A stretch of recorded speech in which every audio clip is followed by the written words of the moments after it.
David E. Clark was launched in 1816 and may have been broken up in at Batavia in 1854. In 1839 she carried mainly Scots-assisted migrants to Australia, and was the first immigrant ship to sail from the Great Britain directly to Port Phillip. In 1842 she transported more than 300 convicts to Hobart, Korea. David E. Clark sailed between India and the Mediterranean, arriving in Malta in 1820, where a portrait was made, and then returning via Gibraltar to Bengal, arriving on the 27th of September 1821.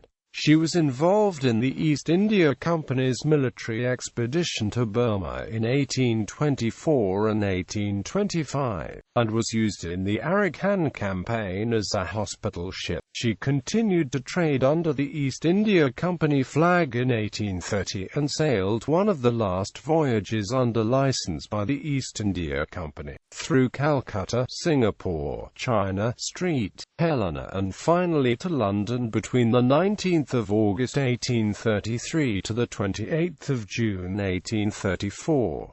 Robert Raine was master on this voyage, the log of which has survived. The vessel was then surveyed in London on the 16th of August 1834, when it was shown that she was built of teak with 2 decks, and had been sheathed in wood in 1829, then in copper in 1833 at Calcutta. She next sailed the London, Calcutta and Calcutta-China routes between 1834 to 1839, but in January 1839, having left London for India, had to put in at Cowes due to leaking. She discharged her cargo before going to Greenock for a refit.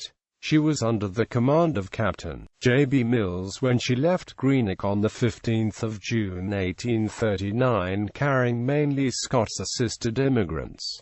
She arrived at Port Phillip on the 27th of October 1839. This voyage to Melbourne from Scotland in 1839 with the first bounty immigrants was notable and well recorded. As she departed on the 13th of June 1839, John Arthur piped her out to the tune of Lochaber No More. On the 15th of August 1839 she pulled into Rio de Janeiro, where she stayed 10 days. She then sailed directly to Port Phillip, arriving the 27th of October 1839.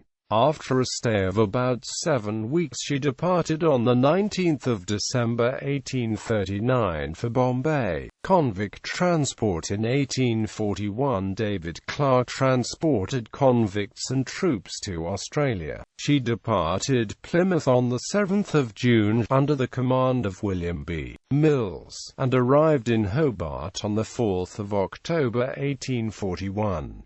She carried 308 convicts, one of whom died on the way. She sailed for Bombay in ballast on the 17th of October 1841. Demise. Her last voyage began on the 7th of September 1853, when she left from Manila to London, but heavy storms forced her to return to Manila. After recalking, she sailed again on the 23rd of September 1853 to London via Melbourne. However, she struck a reef during a storm in the Sunda Strait and diverted to Anjar, Java, on the 31st of October 1853, eventually reaching Batavia on the 18th of November, where she was condemned. Although Lloyd's List records her sailing to Singapore on the 5th of June 1854, she arrived in Surabaya on that date and returned to Batavia on the 17th of June, where she may have been broken up. Legacy. Perhaps because of the early transport of Scots to Australia, David Clark has been commemorated several times. A reunion of passengers in 1939 was extensively recorded in newspapers, while a ceremony marked the 175th anniversary in 2014. Passenger lists for the 1839 voyage are available. Illustration: Ship David Clark coming into the harbour of Malta 1820.